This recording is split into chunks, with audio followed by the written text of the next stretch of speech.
Israel dan Hamas akhirnya menyepakati gencatan senjata selama 4 hari di jalur Gaza. Dalam gencatan senjata ini, Israel dan Hamas sepakat bertukar sandera. Sebanyak 50 orang sandera dari Israel akan dibebaskan Hamas. Sementara, Israel berjanji akan membebaskan 150 tahanan asal Palestina yang terdiri dari wanita dan anak-anak.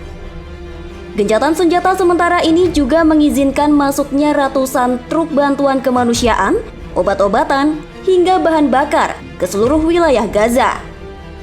Padahal awalnya Israel menolak mentah-mentah seruan dunia mengenai gencatan senjata ini. Lalu, apa yang menyebabkan Israel akhirnya menyetujui gencatan senjata sementara ini?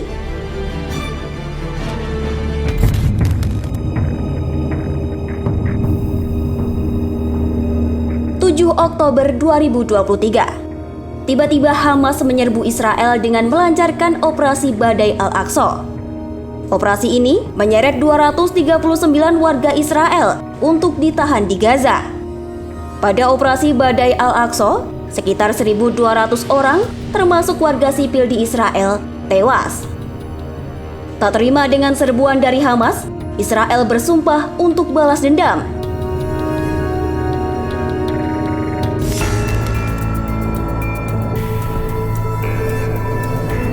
27 Oktober 2023, Israel melancarkan serangan balasan terdahsyat dalam sejarah Perang Arab Israel.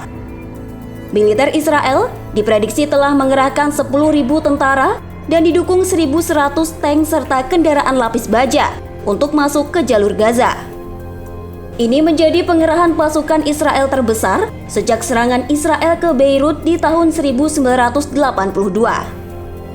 Pertempuran sengit dilaporkan telah terjadi di beberapa titik di utara Gaza. Serbuan dahsyat Israel ini menambah duka bagi warga Gaza.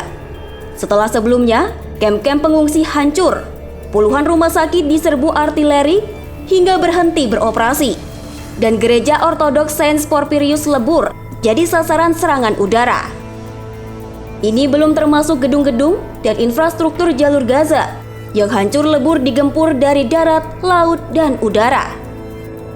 Meski korban terus berjatuhan hingga mencapai lebih dari 14.000 jiwa, Netanyahu selalu menolak upaya gencatan senjata dengan Hamas.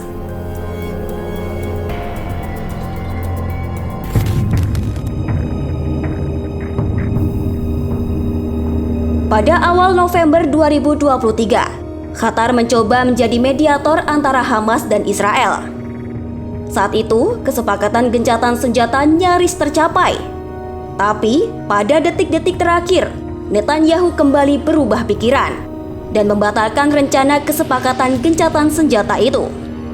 Saat itu, Netanyahu masih optimistis bahwa serangan darat Israel pasti bisa membebaskan para sandera di jalur Gaza. Namun, 24 November 2023 akhirnya menjadi hari yang disepakati dimulainya gencatan senjata sementara antara Hamas dan Israel. Lalu, apa penyebabnya?